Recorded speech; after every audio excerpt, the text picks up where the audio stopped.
प्रिय विद्यार्थियों, famous Hindi channel में आप सभी का एक बार पुनः स्वागत है। आज हम कक्षा 9 के हिंदी काव्य खंड के अंतर्गत पंचवटी, जो कि मैथिली शरण गुप्त द्वारा रचित है, इसके बचे हुए पद्यांशों के संदर्भ प्रसंग व्याख्या देखेंगे। तो आइए देखते हैं। 13 वर्ष व्यतीत हो चुके पर है मानो कल की बात।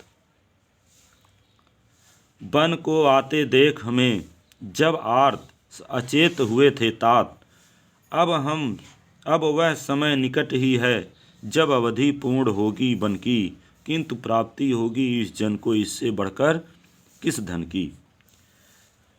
संदर्भ आप पूर्ववत लिखेंगे, प्रसंग लिखेंगे। लक्ष्मण स्वच्छ चांदनी में बैठे कुटिया में सोई हुई सीता जी की पहरेदारी कर रहे हैं। वहाँ बैठे ये अपने अतीत के बारे में सोच रहे हैं। पुनः सुन लीजिए। लक्ष्मण जी स्वच्छ चांदनी में बैठे हुए हैं, कुटिया में सोई हुई सीता जी की पहरेदारी कर रहे हैं। वहाँ बैठे वे अतीत के बारे में सोच रहे हैं। अब देखिए इसका कठिन शब्द।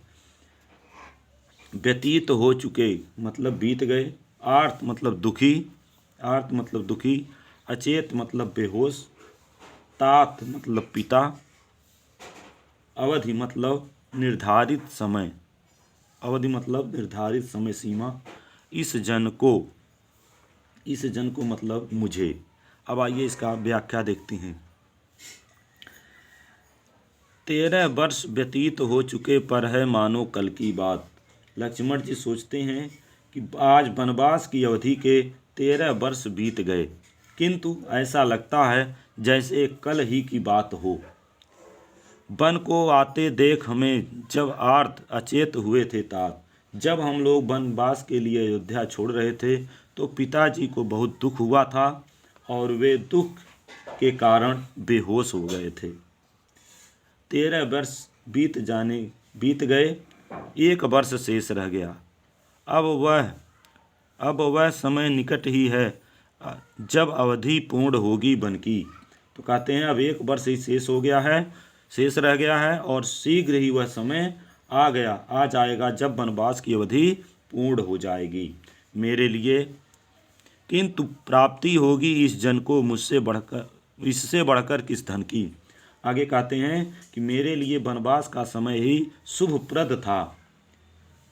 मैंने वन में रहकर भाई राम और भाभी सीता की सेवा करने का जो सुअवसर प्राप्त किया है वह मेरे जीवन का सबसे बड़ा धन है। इससे बड़ा दूसरा धन नहीं हो सकता। पुनः देख लीजिए एक बार इसका। लक्ष्मण जी सोच रहे हैं आज वनवास की अवधि के 13 वर्ष बीत गए, किंतु ऐसा लग रहा है जैसे कल ही की बात हो। जब हम लोग वनवास के लिए अयोध्या छोड़ रहे थे तो पिताजी को बहुत दुख हुआ था। वे दुख के कारण बेहोश हो गए थे। 13 वर्ष बीत गए, 1 वर्ष शेष रह गए हैं। शीघ्र ही वह समय आ जाएगा जब हमारे वनवास की अवधि पूरी हो जाएगी।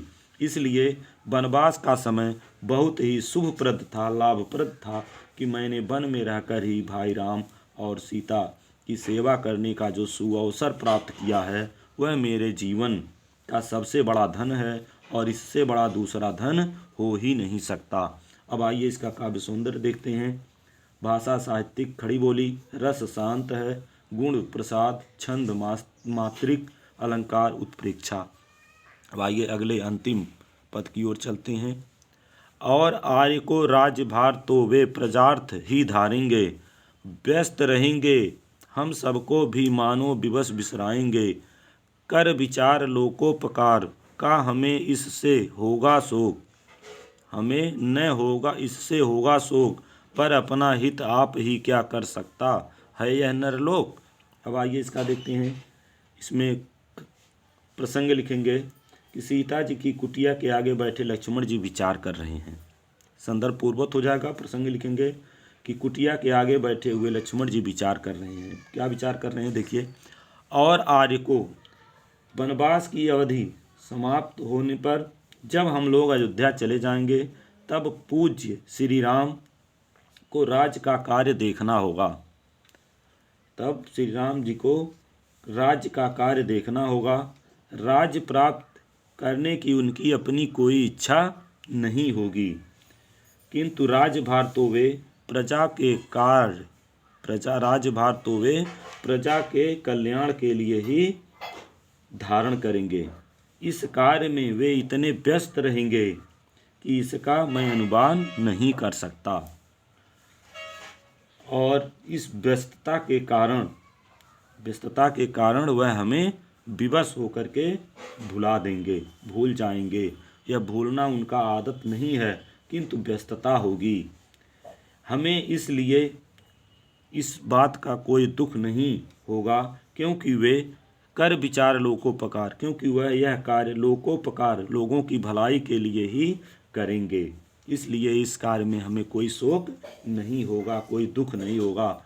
परंतु मेरी समझ में पर अपना हित आप नहीं क्या कर सकता है यह नरलोक, किंतु मेरे समझ में यह नहीं आता कि लोक हित करने के लिए राजा की आवश्यकता ही क्या है। क्या दुनिया के आदमी अपना हित स्वयं नहीं कर सकते? तात्पर्य यह है कि यदि ये लोग अपना और समस्त लोक का हित कर सकते तो संसार कितना मधुर और सुखद होता। पुनः एक बार देख लीजिए।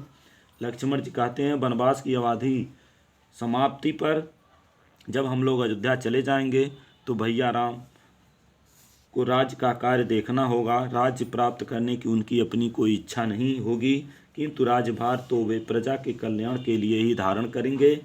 इस कार्य में वे इतने व्यस्त होंगे कि हम लोगों को वह भूल जाएंगे, और यह उनकी आदत नहीं होगी बल्कि विवशता होगी, और इससे हमें कोई दुख नहीं होगा, क्योंकि यह कार्य वह संसार के कल्याण के लिए करेंगे। पर मेरे विचार में मेरे समझ में यह नहीं आता कि यह संसार अपना कल्याण करने के लिए या संसार के लोगों का कल्याण करने के लिए राजा की क्या आवश्यकता होती है। क्या दुनिया के आदमी अपना हित स्वयं नहीं कर सकते? तात्पर्य यह है कि यदि वे लोग अपना और समस्त लोग का हित कर सकते तो यह संसार कितना मधुर और सुखद होता। काव्य सौंदर्य इसका वही हो जाएगा। भाषा खड़ी बोली, रस शांत, गुण माधुर्य, छंद मात्रिक, अलंकार उत्प्रेक्षा। तो बच्चों, इस तरह से यह पाठ समाप्त होता है। अगर यह वीडियो पसंद आए तो हमारे चैनल को, फेमस हिंदी चैनल को सब्सक्राइब जरूर करें। धन्यवाद।